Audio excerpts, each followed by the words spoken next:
Hi everyone, welcome to week 3. This week we will be going over in depth all of the characteristics of learning disabilities as well as intellectual disabilities. Let's go ahead and start off with our devotion. Today is September 21st and it says, "Wait quietly in my presence while my thoughts form silently in the depths of your being. Do not try to rush this process because hurry keeps your heart earthbound. I am the creator of the entire universe, yet I choose to make my humble home in your heart. It is there where you know me most intimately. It is there where I speak to you in holy whispers.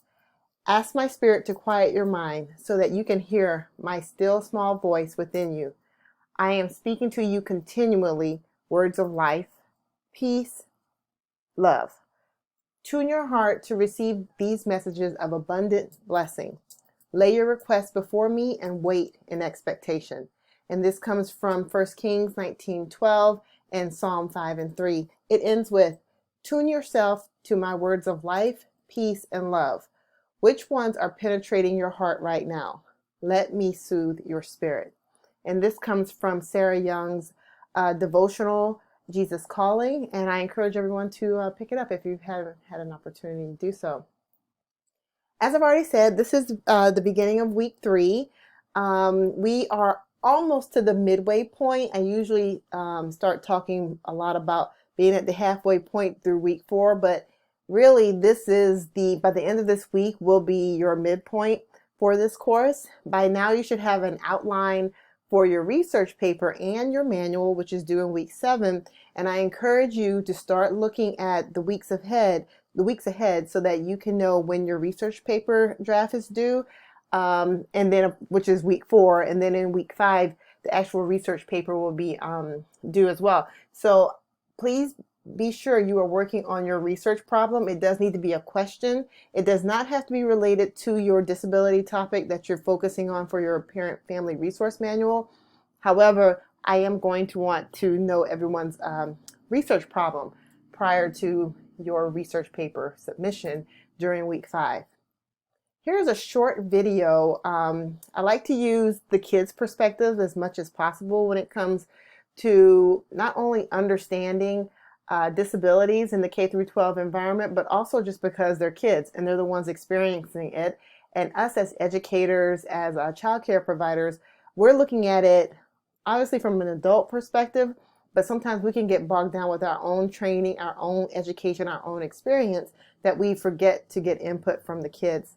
And so here is a brief video from Common Sense, which is also a great resource as you continue to look for different resources to support your parent family resource manual. Common Sense is also a good one to refer to as well.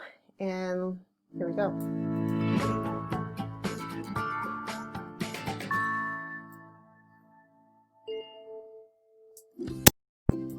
Know that 1 in 5 people in the U.S. have learning difficulties? That's right, and chances are you know kids like us who have a hard time with reading, math, communication, organization, social interaction, or motor skills. Yeah, getting organized and keeping on schedule can be really difficult for me.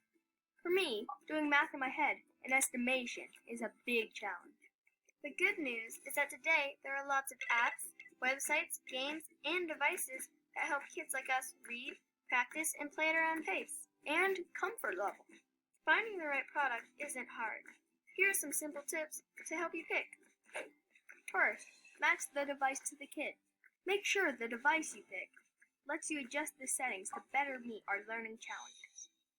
Being able to change the font size, screen color, sound levels, motion style, and captioning can make a big difference in how we learn. Next, pick your content carefully. Look for engaging apps, websites, and games that match our interests. Provide clear instructions and give positive feedback. For instance, I have a cousin who has trouble with communication, especially when people are speaking fast. Good apps for her let her listen and respond and change the rate of speech. Finally, get involved. Get used to the device yourself so you can show us how to change the settings. And when we aren't using tech, do offline activities with us that connect to what we've been learning. like going to the History Museum if we've just learned about the Triceratops in a game. Following these simple steps will go a long way in helping kids like us. For more on tech resources for kids with learning difficulties, check out Common Sense Media's Power Up Guide at commonsense.org.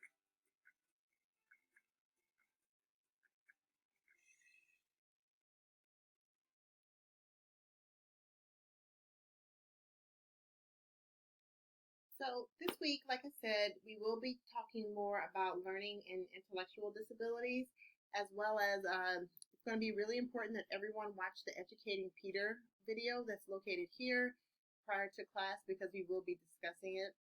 You do have a media review due at the end of this week, as well as your assignment for your interview with an adult with a disability. Please do not feel that you need to use every single question that is suggested there for your interview. Is the whole point of the interview is to get an overview of what the adult experienced growing up with a disability. Now, you may come across some who developed a disability later due to a myriad of reasons. That is fine as well, but you are truly looking for a good snapshot of what it was like for this person and their disability. And feel free to check out these recommended resources. Some of them may be very helpful for you with your parent and family resource manual, as well as then make sure you check out the resources that are available through the Ryan Library for your research paper, as well as, like I shared in previous weeks, you are welcome to use Google Scholar as well.